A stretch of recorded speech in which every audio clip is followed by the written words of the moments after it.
Right, here we are on a beautiful Sunday morning, or afternoon, I guess. But yeah, this is today's inventory that I'm going to record about. This is a 2014 Jeep Grand Cherokee. It is the diesel version, so it's not gasoline. It's a 3-liter turbocharged diesel engine. Very solid one, 3-liter V6. Very reliable engines, that's for sure. Their 3.6s aren't that great.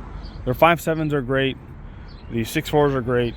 And the diesel variants also very great. So this is this one right here. I haven't started it at all today, so let's actually go ahead and start it. It does have remote start as well, in case the camera focuses. There we go. It does have an automatic trunk as well. But yeah, let's go ahead and start it up real quick, and then we'll talk about the rest with this.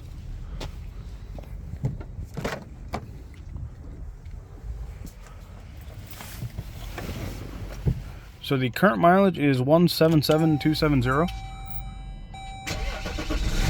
There's one thing I don't like about diesels sometimes, and I'll get to that as well. So no lights or anything right now, that's always a good thing, but let me go ahead and hook up a scanner so you can see any codes that it may or may not have as well. And I'll talk about this car more in depth. Let me actually hook up the scanner real quick. I use Blue Driver. Hopefully it still works, because I just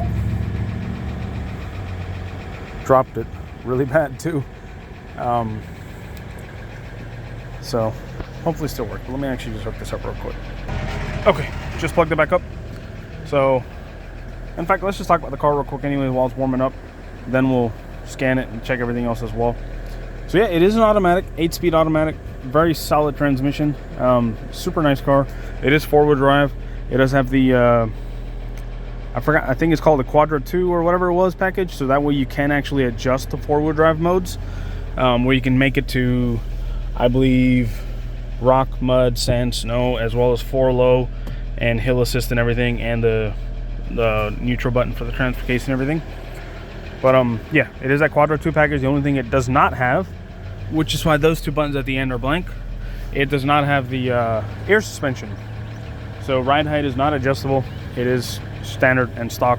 If you install air suspension, then it's a different story. But yeah, this one's the one that came without air suspension, but it did have the Quadra 2 package for the rest of the adjustable 4-wheel drive modes. Otherwise, the standard Grand Cherokee just has the well, the standard one's 2-wheel drive, but the standard 4-wheel drive one is just basically all-wheel drive, where you can't change the modes. And the Quadra 2 package, I want to say it was Quadra 2, I actually don't even remember the proper name, but the 4-wheel drive 2 package was the one with the adjustable ones. So let's talk about this thing. So since I'm already here anyway, let's talk about the interior.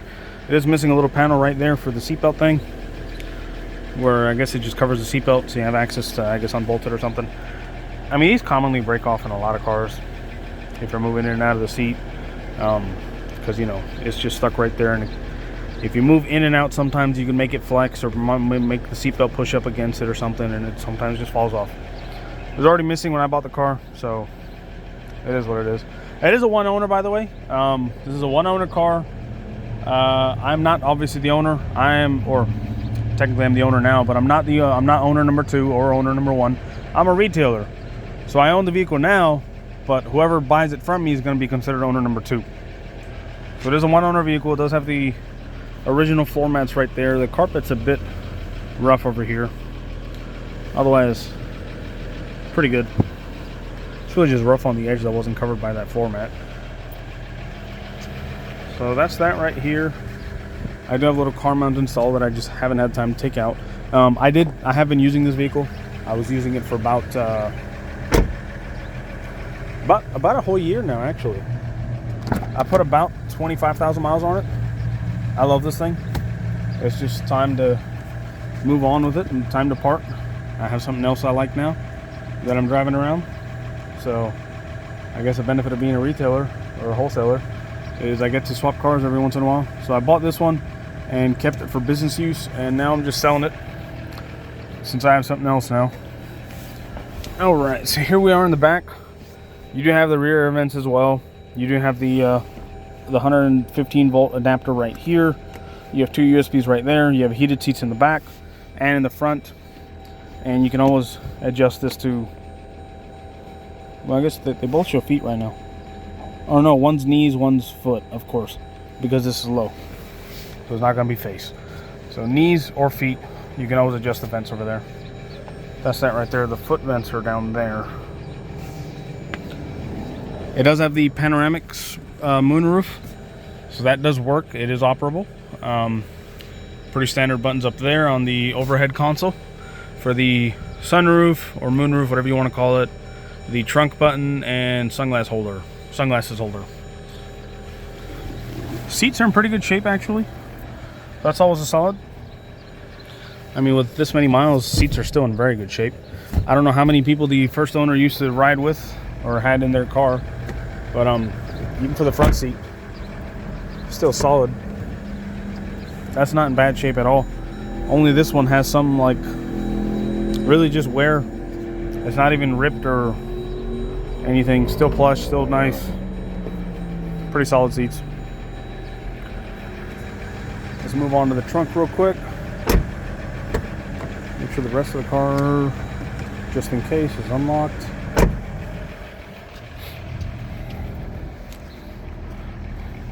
That is my cell number, by the way, in case you ever need to call me or text me. 762-685-8252. But yep. Okay. I know I just replaced the rear trunk struts. Weird. But yeah, I did end up replacing these. They were bad. So both those have been replaced. So now it opens. Otherwise, at one point this was just dropping onto my head while I was back here. I did have this extra WeatherTech mat that I kind of just threw in here. I guess it really just blocks off the subwoofer a little bit. I need to clean this car again. I was driving it again recently. As much as I tell myself I'm going to park it and sell it, I'm still driving it around. Took it to Atlanta the other day. But yeah. I did just buy a brand new can of Blue Def. I'm going to leave that in here for whoever the owner is. It's still pretty good. I think it's on like 50% of the tank right now for Def. Diesel exhaust fluid. But yeah, you just pour that into the, it's right next to where you fill up the gas in that same area. Yeah, that's it right there. All three seats do support car seats in case you are looking for a family car. So they do, all three have anchor points. You do have a car charger port right here in the back. While the rest of these, or if you like buy those nets or something, you can always hook those up. And you can always buy the little privacy tray or whatever it's called and hook that up as well if you'd like. Otherwise, there's the trunk button. And here it goes.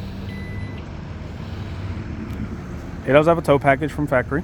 I don't tow anything, so it doesn't really matter to me, but if you need it for towing, diesel is a solid choice. This makes the most torque out of all the Jeep Grand Cherokee variants. So it's always a solid choice. You got the tow package right there. Oh, and yeah, it's four-wheel drive too, so that's always good. Here we are on this side.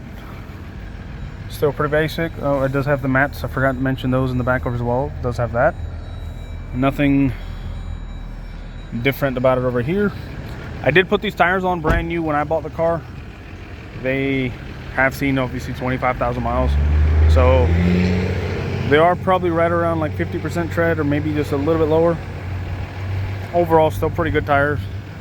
They're all good ones as well. Pirelli Scorpions. Here we are on the front. I think there is one dent on this car actually that even I didn't see in the pictures when I bought it. So it was already there when I bought it. But there's a small dent right here. Not sure what hit it, obviously, because I didn't do this. But yeah, that's been there since I bought it. Very small dents, kind of hard to see in the pictures. Basically where these three scratches are that you see, that's where the dent is. Other than that, I don't think there's any other dents on this car. Maybe some small door dings or something like right here. Door dings are inevitable. You're gonna get them no matter what. All right, that's everything. Oh, and then these, I don't really care for these because, like I said, I don't really tow anything, neither do I put anything on the roof. I don't have the keys for these. I never got the keys when I bought the car, but I'm pretty sure one of these is loose. Yeah, this one right here. So it's not loose to where it'll come off, because I've put a lot of highway mileage on it. It's still on there. But yes, it does cause a little bit of a rattling noise at highway speeds. And I've always meant to get these drilled into and then just removed. And I never had the time, and I forgot about them. but they are there. They don't really, they're still functional, I suppose. This one is just a little loose, but it's not loose enough to where it's gonna come off. And considering the amount of mileage I put on it with it as is, I guarantee it's not coming off anytime soon unless you like try to take it off. But yeah, that's that. All right. One moment, let me take a look at this call. All right, sorry about that. I'm back to the video. I had to take that call real quick, but where was I? Yeah, I think that's basically everything I got. Current mileage again. Yeah, we know key fob left vehicle because I'm not in the car. Current mileage 177,270. This right here, so I installed these because I was going to put a light bar in eventually, and I never did. So one of them is just blank. The wiring is just kind of taped up and tucked away under in the hood. The second one is functional because there is a lot of deer, even just in the area we live, and plus every time I take the back roads when I'm going to South Carolina or something, there's always deer. So I forgot which one it was. Yep, it's this one. So this one's blank, and the one on the right side is for the deer whistle. It's an electric deer whistle. It's been pretty solid for me so far, so I put it on all my personal cars and whatever I end up driving. I forgot where it was. There it is. It's all the way at the bottom down there. Right there. It works real well. I have it hooked up. It's going to stay hooked up in the car. I'm not going to take it out. So it does have a deer whistle in there. Electric deer whistle. It's way better than the stupid stuff you buy at like AutoZone and whatnot. Those little plastic things that don't do anything. So that's hooked up. Let's see. I guess that's pretty much everything. Oh, let me show you where the def goes. So right here. Def and diesel. That's it. So let's go ahead and scan this car. Talk about that as well.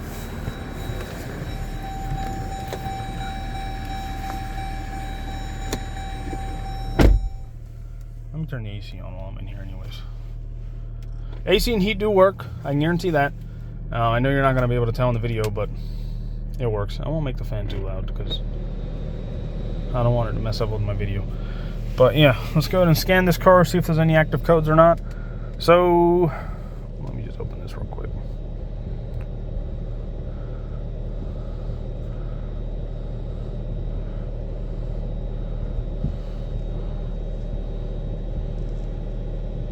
So the reason I'm checking is occasionally, and this car's been doing it since I bought it, occasionally it'll pop up an engine light for the DPF filter. And all it really says is that I guess the DPF is not efficient, or the filter is not, I don't know what it is, I forgot what it was. But it does run and drive fine. As soon as you take it on the highway and let it cycle over there, it does go away. As soon as you drive in city, the code does come back. Looks like it's back right now. So P2002, particulate filter efficiency below threshold. That's basically what that is. Some people say it could be a sensor. Some people could say it could be that DPF anyways. But that's that. So, yeah. Looks like you would just have to either do something with that. I'm not saying delete the diesel because, you know, that's, I don't know if that's technically legal or not. It also depends on your state and the emission standards and everything. Technically in Augusta, Georgia, where we are right now, or Evans Martinez, Georgia, they don't have emissions. So if I were to delete this and drive it around, I don't think anybody would notice. But I didn't get it deleted. I've been driving around as is. It drives fine in the city. It just sometimes will pop up that light for it. I guess if I drive around right now, after a few minutes, it probably will pop up since it's a pending code. But as soon as you take it on the highway, drive it there, which I did a lot, the light goes away. Like I just brought this back from Atlanta, which is why there's no light. So the light goes away, and because the diesel system has time to regen, and that all that does is it cleans out the DPF a little bit, so that way the filter's clean again, and the light's gone. And if you drive it around in the city a lot, the filter will get a little bit full, and the light will pop up saying that your filter is full. Basically, that's basically that. That's it's a dumb thing about diesels that I was talking about in the beginning of the video. That this is the only thing I don't like about diesels. Otherwise, the cars are great.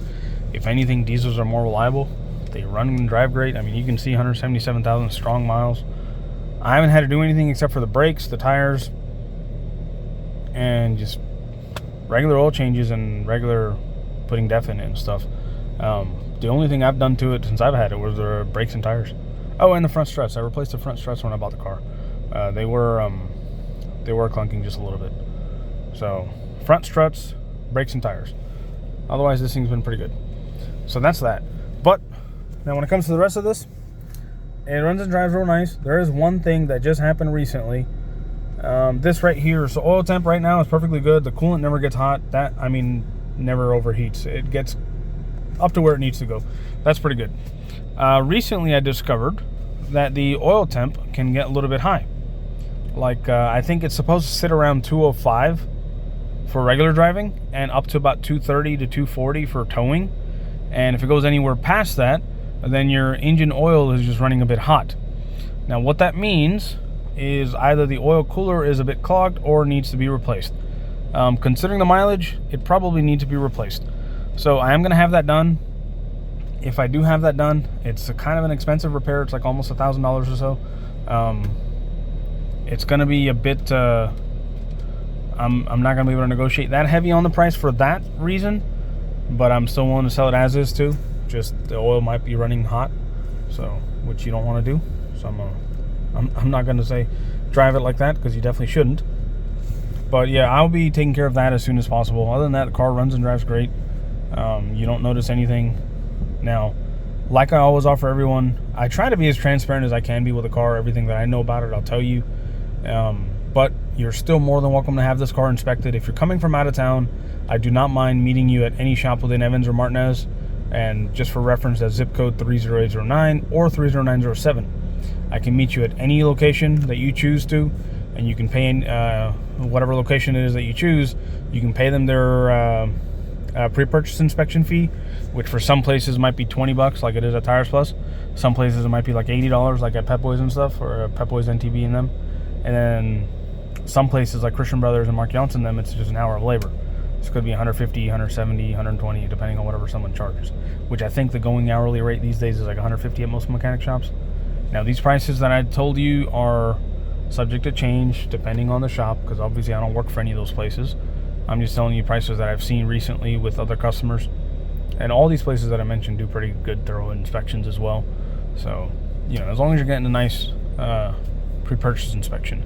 If you go to some place like Express Oil, you better do the proper inspection where you actually pay them. Otherwise, they have a free inspection that I've seen some customers get, and it's terrible. They don't do anything. They literally make you start the car and go like, yeah, it's running. You have an engine. That is not an inspection. So, yeah, if you're going to get an inspection, get a decent one. Pre-purchase inspection, have them look at the car in any way you want. Most places, when they do pre-purchase inspections, they will lift it up. They'll check underneath for leaks and stuff. They will go ahead and measure your brakes even to see how thick the brake pads are, how good the rotors are and stuff, or your tires and everything.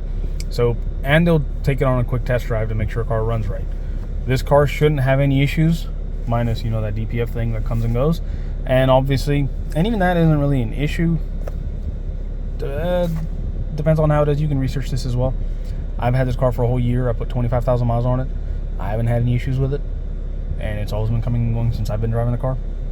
And the oil cooler, I will get that done as soon as possible. It is Sunday today, so I haven't had time to talk to my mechanic. I just found out about this yesterday, so I will get that done as soon as possible. But yeah, other than that, that's basically it. If you have any questions for me, do be, don't hesitate to let me know. Ask me whatever you want. Even when it comes to pricing, if you want to negotiate over the phone, I prefer in person, but I understand some people are at a distance. The worst I could say is sorry, no. So do ask me anything you want when it comes to inspections and prices and everything. And if you want me to send you a picture or video of something in specific on the car, let me know. I will try to send you everything I can, or show you everything I can. But yeah, if you have any questions, let me know. You've got my phone number. You can reach out to me on Facebook as well. Call me or text me, do whatever. That's basically it. Thank you.